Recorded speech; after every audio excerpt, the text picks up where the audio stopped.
दोस्तों कहते हैं कि कमान से निकला तीर, पिछवाड़े से निकली हवा और मुल्क से भागा नवाज शरीफ कभी वापस नहीं आते। रशिया ने हिंदुस्तानियों के लिए वीजा फ्री कर दिया। अब कोई भी हिंदुस्तानी शहरी बगैर वीजे के रशिया जा सकता है। और पाकिस्तानियों के ऊपर मजीद 15 मुल्कों ने न सिर्फ वीजे देने से इनकार किया बल्कि पाबंदी ही लगा दी। वो कहते हैं कि शहबाज की हुकूमत में आपका तो अपना स्टॉक एक्सचेंज आसमान को छू रहा है, तुसी साडे मुल्का विच आके तके कातू खाने।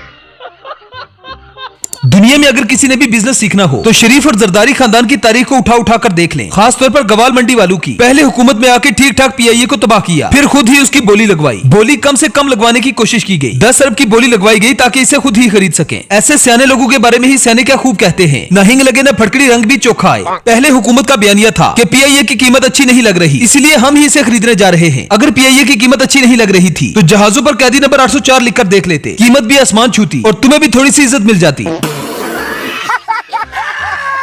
शहबाज गवर्नमेंट का कहना है कि हमारी हुकूमत में स्टॉक एक्सचेंज ने सारे रिकॉर्ड तोड़ दिए। दुनिया के 256 ममालिक इस बात पे हैरान हैं कि पाकिस्तान की स्टॉक एक्सचेंज जो 91,000 तक पहुंच गई है, लेकिन इसकी कौमी एयरलाइन सिर्फ 10 अरब में बिक रही है। इतनी कीमत में तो किसी अच्छी कंपनी के 2 जहाज नहीं मिलते। अगर फील की जाए तो ये बहुत बड़ी इंसल्ट है, लेकिन इससे हुकूमत को कोई फर्क नहीं पड़ता क्योंकि ये भी शहबाज शरीफ का वीएन है। जरा बेहिसी का अंदाजा लगाएं कि मुल्क में फायर वॉल लगाने के लिए 40 अरब लगा दिए गए और एक करप्ट टोले ने पाकिस्तान के असासे को यानी पीआईए को सिर्फ 10 अरब में बेच रहे हैं। मुझे मरियम ने कहा था जी कि आप सलाह कर रहे थे मेरे साथ कि हम अपना पीआईए को एक्वायर ना करें और एक ब्रांड न्यू एयरलाइन हम एस्टेब्लिश करें और ब्रांड न्यू जहाज लेके आए और ब्रांड न्यू अपना एयरलाइन पाकिस्तान को हम देते हैं। तो उसको मुझे कहते हैं उसको एयर पंजाब का नाम दे दें आप। तो मैंने कहा आप इस मशवरा करें, आप पीआईए भी खरीद सकती हैं, आप नई एयरलाइन आप अपना एस्टेब्लिश कर लें जो एयर पंजाब जो है ना वो लाहौर से या कराची। कितनी हैरत की बात है कि हमारे पास पासपोर्ट छापने के लिए कागज नहीं है, लेकिन हमारी स्टॉक एक्सचेंज आसमानों को हाथ लगा रही है। खाने को रोटी नहीं, धोने को पानी नहीं, लेकिन स्टॉक एक्सचेंज आसमान को छू रही है। काजी फाजिल साहब फरमाते हैं कि लंदन में मैं गाड़ी में झुका नहीं था बल्कि अपने बूटों के तस्मे बांध रहा था। मोहसिन नकवी साहब फरमाते हैं कि जब भी हमारी टीम में से किसी एक को भी जूता या लानत पड़ती है तो ऐसा लगता है कि ये जूता मेरे मुंह पर पड़ा है। मेरा दिल छलनी हो जाता है। अगर किसी के बाप में दम है तो मुझे जूता या लानत भेजकर दिखाओ। जिस पर ओवरसीज पाकिस्तानियों का कहना है कि नकवी साहब की ये ख्वाहिश भी पूरी की जाएगी बशर्ते कि उन्हें लंदन आना पड़ेगा। मुल्क में आटा चीनी दाल सबके लाले पड़े हैं, लेकिन स्टॉक एक्सचेंज को कोई फिक्र नहीं, वो बस आसमान की तरफ दौड़े चली जा रही है।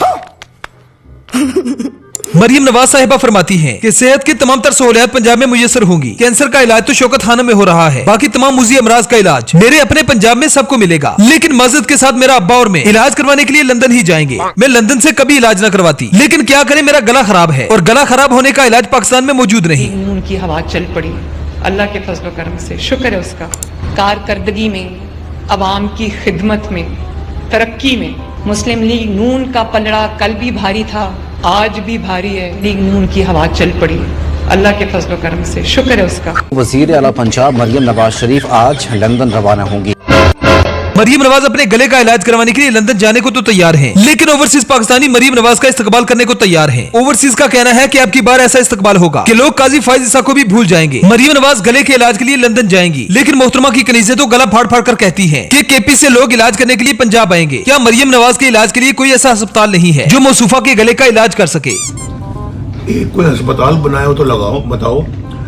उनके ही लोग केपी के रहने वाले अपने इलाज मुआवजे के लिए पंजाब आते हैं बेशुमार। अपना मुझे मरियम नवाज शरीफ भी बताती हैं कि उनके जो हैं लोग अपने बच्चों को लाके पंजाब के अंदर उनके बच्चों के दिल के ऑपरेशन का वहाँ कोई निजाम ही नहीं है। वज़ीर आला पंजाब मरियम नवाज शरीफ आज लंदन रवाना होंगी। ये क्या है?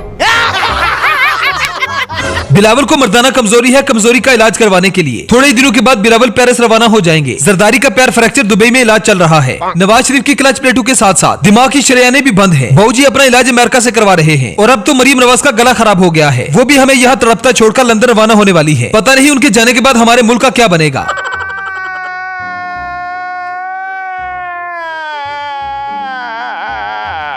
काजी फाजिल साहब फरमाते हैं कि मुझे पाकिस्तान में सच्चा प्यार नहीं मिला। सच्चा प्यार क्या होता है वो तो मुझे ओवरसीज पाकिस्तानियों ने बताया, और अभी तक जिन सियासतदानों को पाकिस्तान में सच्चा प्यार नहीं मिला उनकी ये ख्वाहिश ओवरसीज पाकिस्तानी जरूर पूरी करेंगे। काजी फाजिल साहब और नवाज शरीफ को तो ये सच्चा प्यार मिल गया और अब अगली बारी मरियम नवाज की है। हैरत तो इस बात पे होती है कि पीआईए के जहाज बेचकर ट्रैक्टर पर बैठकर टिकटॉक बनवाना हकीकी मायनों में इसी को तरक्की कहते हैं। मतलब ठगी, करप्शन और हराम होरी में नून लीग का पलड़ा आज भी भारी है।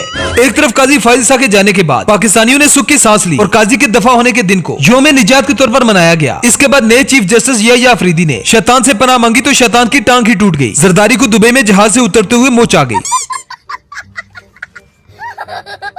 Cell sale sale PIA for sale. 3 डब्बे तो पीआईए, सुखिया रोटियां तो पीआईए, लैलन दिए जुतियां तो पीआईए। एक भाई बूट पहनकर दुकानदार बन जाता है और दूसरा सूट पहनकर खरीदार बन जाता है। बेटी करोड़ों का मेकअप करके गरीबों के ट्रैक्टर पे चढ़ जाती है। पहले किसानों को किसान माफिया कहा, सिसिलियन माफिया कहा, अब किसानों को गोली देने के लिए मरियम नवाज ने फैसला किया है कि वो भी अब ज़राअत शुरू करने वाली है। समझ तो इस बात की नहीं आती कि लंदन तो क्या, इनके पास तो पाकिस्तान में भी कोई प्रॉपर्टी नहीं थी, तो फिर ये ज़राअत कहाँ पे करेंगी। और बहुत जल्द मुझे लगता है कि मैं भी अब ज़राअत शुरू कर दूंगी। रायवंड में है जमीन मेरे पास, क्योंकि मैं अब पूरी किसान बन गई हूँ माशाल्लाह।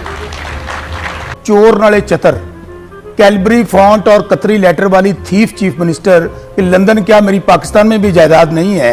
आप ये देखें कि इनकी वारदातें पूरी दुनिया में फैली हुई हैं। और बहुत जल्द मुझे लगता है कि मैं भी अब ज़राअत शुरू कर दूंगी। रायवंड में है जमीन मेरे पास। वाह दीदी। पाकिस्तानी सियासतदान दुनिया के वो वाहिद सियासतदान हैं जो हर चीज को बेचने पर यकीन रखते हैं। इनका बस चले तो ये अपनी माँ को भी बेच दे। होना तो ये चाहिए था कि ये पीआईए के इदारे को ठीक करते ताकि मुल्क को फायदा हो, लेकिन इनकी जिम्मेदारी पीआईए को ठीक करना नहीं बल्कि पीआईए को बेचना है। पीआईए चलाना मेरे जिम्मे नहीं लगाया गया। मैं ये बात सारे दोस्तों को क्लियर करना चाहता हूँ। मेरे जिम्मे पीआईए को ठीक करना नहीं है। मेरे जिम्मे जो पीआईए जिस तरीके की है, जिस हालत में है, सिर्फ बेचने की जिम्मेदारी है। पीआईए ठीक करने की जिम्मेदारी मेरी। उस्मा बुखारी का कहना है कि 1 साल से भी कम अरसे में 80 मुख्तलिफ मंसूबों पर काम शुरू हो चुका है जो हुकूमतें 5-5 साल में भी नहीं कर पाती। मरियम नवाज की स्पीड इतनी है कि मुल्क तरक्की कर रहा है। स्कूल बिके, अस्पताल बिके, मोटरवे बिकी, एयरपोर्ट बिके और अब पीआईए भी बिक गई है, लेकिन मुल्क अभी भी तरक्की कर रहा है। नवाज शरीफ हुकूमत ने जब भी कोई कौमी इदारा बंद किया तो कुछ अफराद इस इकदाम का दिफा करते हुए नजर आते हैं कि ये इदारा कौमी खजाने पर बोझ था, इसीलिए इसको बंद करना ही बेहतर था। 1986 से लेकर अब तक कितने ही कौमी इदारे इन्होंने बंद कर दिए, जिससे मुल्क को कौम को नाकाबिले तलाफी नुकसान पहुंचा। खतरनाक लोग हैं। क्या सब क्या देखना पड़ रहा है। अच्छा है मैं अंधा हूँ।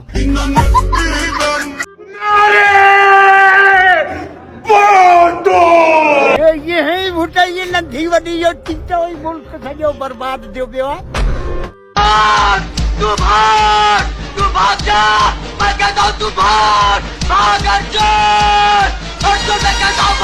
वेल तो दोस्तों ये थी हमारी आज की वीडियो। आई होप आपको पसंद आई होगी। अगर वीडियो पसंद आए तो वीडियो को लाइक कीजिए, शेयर कीजिए और चैनल को सब्सक्राइब करना ना भूलें। तो मिलते हैं नेक्स्ट वीडियो में। Good bye.